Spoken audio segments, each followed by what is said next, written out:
Hey guys, this is the Volvo XC90 Recharge. Now this is a plug-in hybrid model and it goes against the likes of the Mercedes-Benz GLE as well as the BMW X5. Now a couple of years ago when I was nice, young and single, I probably would have told you to go for the X5 or perhaps the GLE because the Volvo XC90 was perhaps a little bit too soft. But right now, with a family and a kid, I'll tell you that the Volvo XC90 actually makes a lot of sense. Why? That's exactly what I want to tell you in this video today.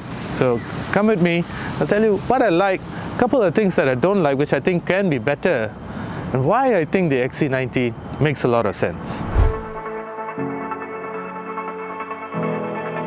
But before we get into the details, let's just take a quick walk around the car. In terms of design, I think that the XC90, it's a good looking SUV, there's no doubt about it, but it's in need of an update. Now, of course, you're probably wondering why am I only driving this car now? Well, it's more of a reacquaintance video.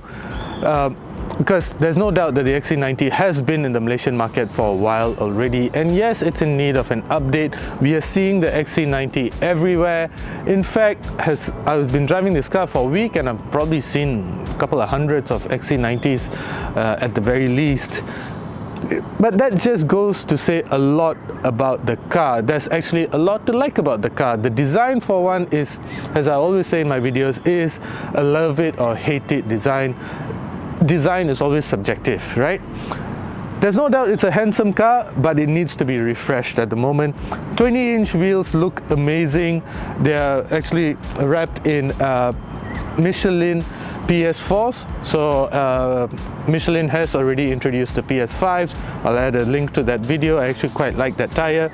But PS4 over here, no dramas on the highway between KL and Ipoh, which I did, I think, about 4 times. Quite a very quiet car, but I'll tell you more about that later. Now, the back of the car is one of my favorite things about the XC90. It's undoubtedly a very handsome rear panel.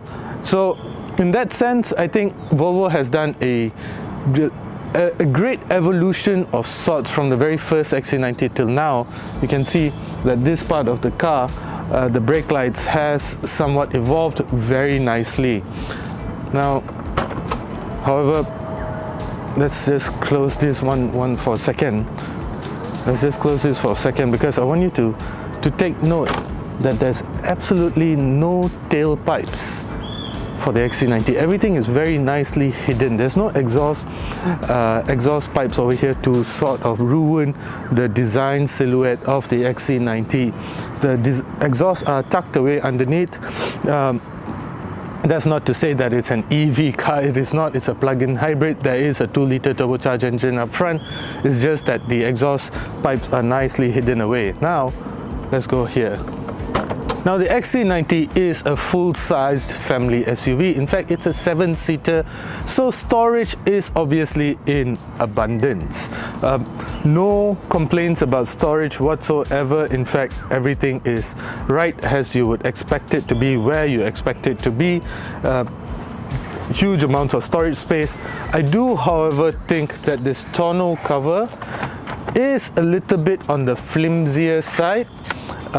If you notice, there's these gaps at the side over here, so if you want it to cover the entire boot area, you sort of just gotta put it upwards like this. However, I found out that when you're going over uneven roads and such bumpy roads, it tends to sort of get dislodged and it'll do that. So if you're driving alone, there's suddenly a loud noise in the car and kind of freaks you out a bit. So I thought this was very unbecoming of Volvo. So imagine this, like you just suddenly, not to say you're going off-road, you really shouldn't with the air suspension of this car, which I'll talk about later, but this could be more refined. Besides that though, you can retract it all the way and you can remove that panel. But the other thing that, these are the seats over here. The other thing that I thought was quite weird is that if I want to pull those seats up in place, I actually have to go forwards and put it up in place from the back door. There's no latch or lever or anything for me to pull up over here, which again I thought was a bit tedious, but yeah, that's just what it is. However, I did get to use the third row seats for our domestic helper, and it kind of comes in really handy. So there's enough space over here for about 6 people, plus somebody seated at the back here, and 6 people's worth of luggage, which just shows you the versatility of the Volvo XC90.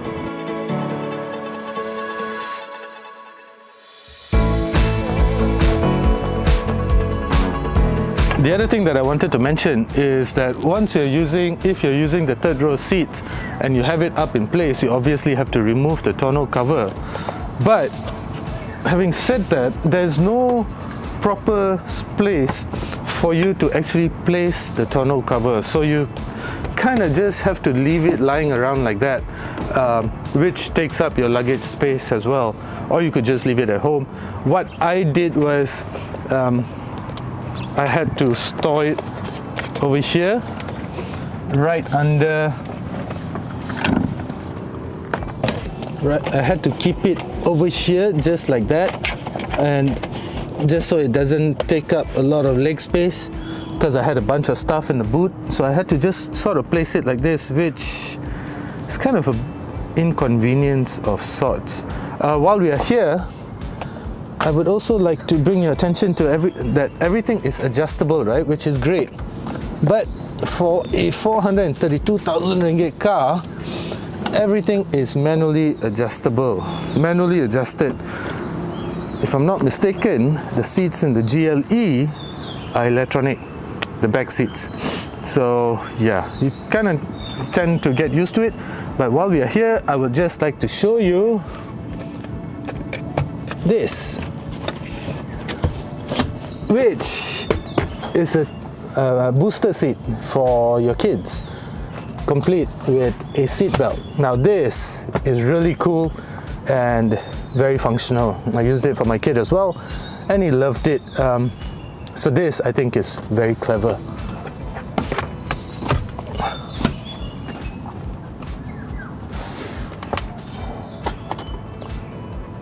Storage space, cup holders, yeah. Now we move back here, and as I was saying, there's obviously a lot of storage space, and there's actually more storage space here. This actually doesn't serve much of a purpose. If you need a shirt ironed quickly, suggest you fold it up, put it here, and latch this. By the time you get to your place, it should be ironed. Or this is just good enough for a bunch of documents. Or if you put this in place, if you put the seat in place, you fold this upwards, you can actually use this as hooks. So let's say you're going to go tapao something, you can actually hang it over here, which I think is pretty clever. Now at the bottom here, there's enough storage space for your charging cables and such. So now another thing that you see, now I have this cover placed the other side. There's nothing for me to hold on to put this back. So yeah, nifty, but sort of rough around the edges. Still, there's no arguing against this much storage space. And another thing that I like is that the third row passengers get their own air conditioning vents, which is important, especially over long distances. Now, I didn't get to spend a lot of time in the back seats as I was doing the heavy lifting and actually driving the car a lot. But if you look at me now, you can probably tell that there's a lot of space at the back here. And I know people that actually get driven in an XC90, and I can understand why. It's an amazing car. I'll get more in depth shortly. While we're at the back here, you get 2 Type-C USB ports over here. You get your own air conditioning settings, your own air conditioning vents at the bottom here, as well as at the side here. Get a full panoramic roof, which actually is wonderful. I love panoramic roofs. And you get this privacy curtain. However, it's manually adjusted. Not a big deal. And if you need more space, everything is manually, where is it, adjustable. So no doubt, nice place to be. So powering the XC90 is a 2-liter turbocharged 4-cylinder engine. Now don't mind me referring to my phone because this is actually quite a sophisticated powertrain, but sophisticated in a good way, because the combined fuel efficiency of this powertrain is a claimed 1.8 liters per 100 kilometers. That is astonishing, because let's just assume that it's 2 liters per 100 km, and with the price of RON 95 somewhere, let's assume it's 250, that's just 5 ringgit for you to travel 100 kilometers. And having using Ipoh KL as a reference, 200 kilometers, that is 10 ringgit to travel to Ipoh, which is just insane. It's cheaper than taking public transport just from a fuel perspective alone. So yes, it is an amazingly efficient powertrain, but it's not only efficient, it's also incredibly powerful, because it has a combined system output of 462 PS and 709 Newton meters of torque. That is ridiculous. 0 to 100 for this car that weighs over 2 tons, 5.3 seconds. That is just amazing for Volvo, right? Volvo is not usually a car that you associate with performance, but remember how I was telling you that this car has actually grown on me? Now you see why. But that is the combined system output. By itself, the engine produces 317 PS and 400 Newton meters of torque from as low as 3000 RPM. That is just the 2-liter engine, guys. That is not considering the hybrid battery and such. And then power is sent to the front wheels via a 8-speed gearbox. Now this 8-speed gearbox sends power exclusively to the front wheels, but that doesn't mean that it's a front-wheel drive car. This is an all-wheel drive machine. However, managing power at the back is an electric motor. Now this electric motor by itself is rated at 145 PS and 309 Newton meters of torque. So that is in charge of sending power to the back wheels. Now when you combine these two, that is where you get the 462 PS and 709 Newton meters of torque, which I was telling you about earlier. But it's also capable of running just on engine power alone or on battery power alone, because this is actually the updated Volvo XC90. So it only had a battery rated at 11.6 kilowatt hour with a range of 50 kilometers. However, this latest model has a bigger battery that now has a 18.8 kilowatt hour and a combined range of 77 kilometers on electric energy alone. In terms of charging, well, with the Type 2 cable and a 3.7 kilowatt hour AC charger, it takes 5 hours to fully charge this up to 80%. But if you only have a domestic socket, it takes 13 hours to recharge the battery. Sorry, not to 80%, but to 100%. However, we found out during our week or so with the XC90 is that it can take just 8 hours to charge the battery from 0 to 100%. I'm not quite sure why, but that is from my personal experience. Regular 3-pin Malaysian home socket took just 8 hours. So by the time I went back 8 hours later, the battery was fully charged. I'm not complaining, but I'm just saying that it could be faster. Now, I'm in love with this powertrain simply because it allows me, it was just amazing on the highway. You know, it piles on speed so quickly that before you know it, you're doing some pretty illegal jail-friendly speeds.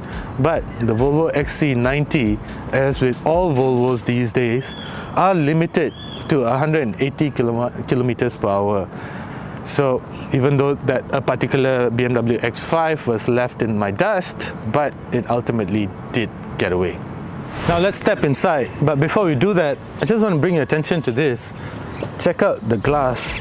The thickness of the glass for this XC90, it's actually a double layer glass, which means that the interior is actually super quiet. It's no joke. It's not using any sound deadening material or what. It's just using pure old school sound deadening acoustic glass, actually, so to speak. So this is actually very cool, and the ride quality of the XC90 is just amazing. Let's go inside. Now, the interior is obviously a very nice place to be in. It's obviously spacious, I've touched on that already.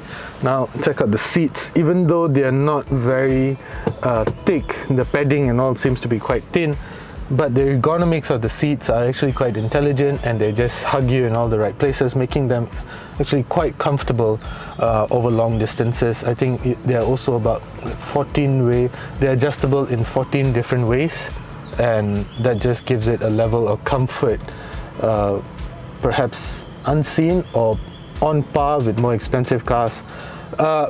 Before I go further though, there are things about the interior that I do not quite appreciate, such as the fact that this 9-inch portrait style screen, as great as it is, actually picks up on a lot of fingerprints. I'm not quite sure if you can see, but there's a lot of fingerprints. I purposely didn't clean this part of the car because I wanted you to see that over time, over day-to-day usage, these gloss black panels and this touchscreen panel tends to get annoying with all this fingerprints and such. There is a way around this. There are some aftermarket accessories, such as the ones that we use on our phone, just a glass protector that you can use that is anti-smudging anti-smudging panel or something. I can't really remember what it's called. However, there's no really helping all these dust particles and fingerprints around this gloss black panel over here, as well as on the steering wheel. It just annoys the hell out of the OCD in me. I just can't stand it. It just annoys me. And if I were to buy this car, I probably would have a cloth in perpetually in the car just to wipe it down every time I use it. So other than that though, it's just brilliant. This 12.3-inch digital meter panel is one of my favorites. What I really like about this is it doesn't try to be too difficult or overly sophisticated. If you remember, excuse me, meter panels in Audis, Mercedes-Benzes, even BMWs, they try to be too many things. You can adjust them in, I don't know, half a dozen different ways or something like that, and you can have all sorts of readings sent back to you, which can really overwhelm you. But this is, after all, Volvo. It's all about safety and such, so it just gives you this GPS screen or nothing at all. Now I'm in hybrid mode, so this right panel over here, this right meter panel, is actually showing me power or charge. But if I choose to go into power mode, it just swaps to RPM. That's it. That's the only thing that it does, which I like because it's not very sophisticated. So that's great. And however, having said that,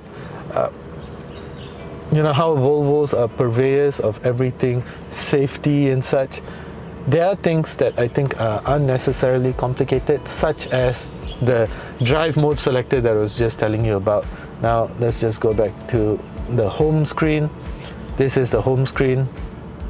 So if I want to change my drive modes, right, the drive mode, I first have to click on this gear lever thing over here, then click on driving, and then the drive modes are over here. That is basically a two-step process, three-step process now that you have to select your drive modes, which may not seem very complicated while you're stationary, but imagine having to do this while you're driving. So this can actually distract you from your driving, which I thought was, you know, a little bit unnecessarily complicated.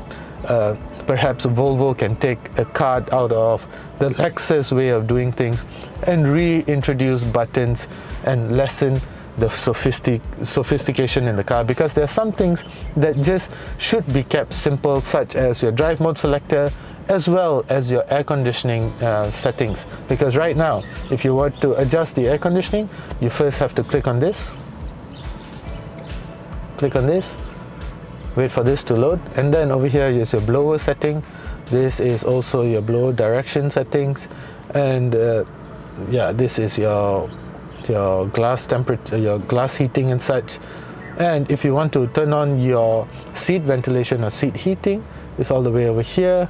And these are your seat heating. If you want to adjust the blowers, you have to do this, or if you want to turn it off, it's like that. So again, may not seem like a big deal when you're stationary, but when you're driving, yeah, it's unnecessarily complicated. But besides that though, it does also come with a wireless charge pad, which doesn't work since I have my phone protector installed. But for me to use Apple CarPlay and Android Auto, I have to use a cable. Usually cars that come with a wireless charge pad automatically come with a wireless Apple CarPlay and such. Newer cars, of course. So yeah, a bit of an oxymoron over there in terms of the sophisticated setting, the usage of your Apple CarPlay, Android Auto and such. But other than that though, it's just spot on. Now, Volvo is probably the only car, especially the XC90 is the only car that comes with a crystal gear selector. Now this looks really cool. This it's called Aura Crystal. It looks really cool, especially at night when it's backlit. It just looks really elegant, looks very jewel-like. So that's really nice. I really appreciate that. Now, based on this setting, this options that we have in the car, you get this ash wood trimming over here and over here, and just the door panels here. So it's very understated, very Scandinavian type of luxury going on. The other thing that requires a special mention is the Bowers & Wilkins sound system in this car. Guys, there are 19 speakers in this car. 19. It's like a moving cinema. It's just amazing. The sound system in this car is just fantastic. I think it's about 1,400 watts of pure listening pleasure. Now, I always use Metallica's S&M as the benchmark for any sound system. Now, I cannot really let you hear that because the way YouTube works is they're just going to flag this video as for copyright infringement. So just take my word for it. That is just amazing. The Bowers & Wilkins sound system is just fantastic. Just for reference, there's 3 speakers just on the door alone. 3 speakers, times that with 4 doors, there's 12 speakers just on the doors. Guys, this is fantastic. It's different level. So I'm done waxing lyrical about the XC90 T8 Recharge. It's undoubtedly, if you can't tell already, I'm in love with this car. It's just brilliant. It checks all my boxes. However, like I said earlier, I did Ipoh KL about 4 times in this car. I did Genting's. Just to let you know, I started off from Ipoh. I went to Genting Highlands for the launch of Rimba Raid with a dear friend of mine, Captain Nick. Then from Genting, I went to my place in Damansara. I had to pick up something from my place, and then from there, I had to, rush over to Ampang for a short meeting, and then from there, rush back to Ipoh for a family matter that I had to attend. All in a day's work, and I started off from Ipoh at 7:30, and I was back in Ipoh after doing all that rushing around by 6 p.m.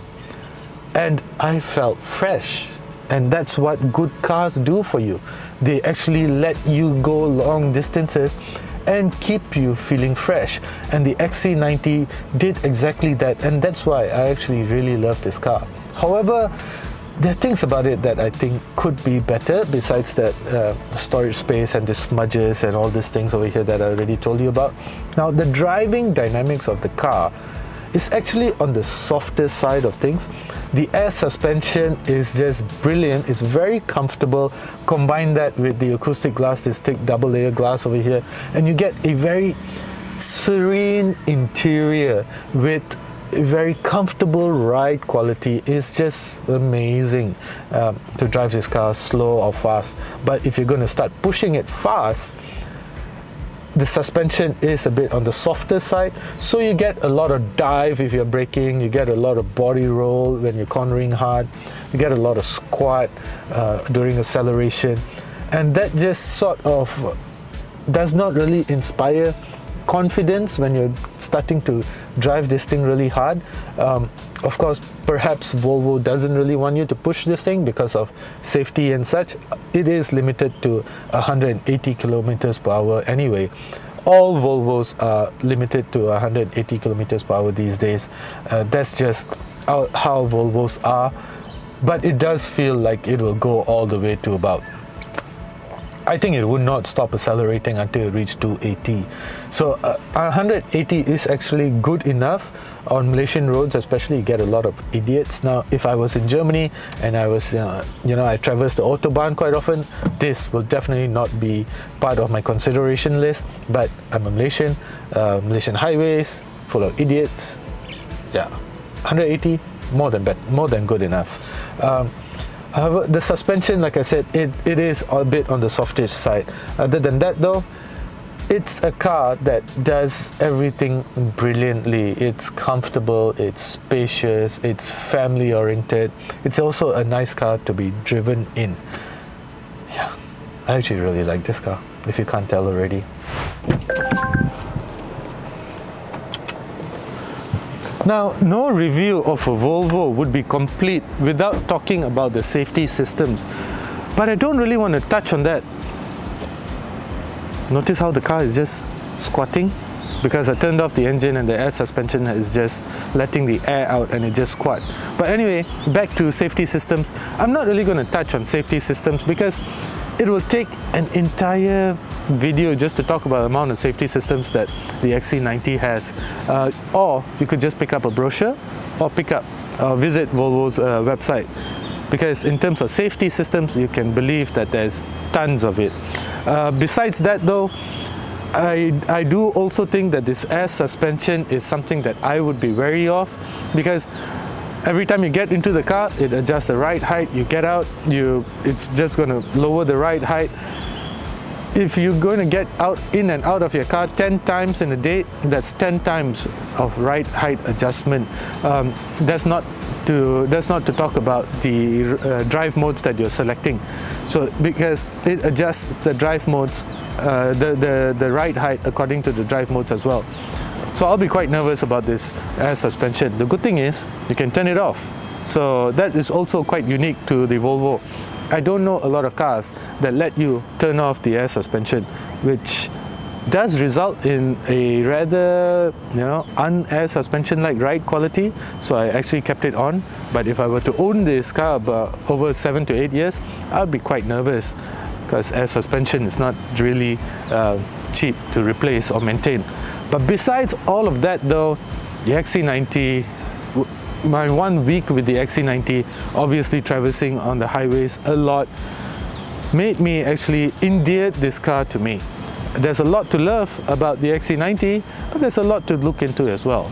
So if you're looking for a decent car, a great car actually, for your family, and if you don't mind the 432,888 price tag, the XC90 should be at the top of your consideration list.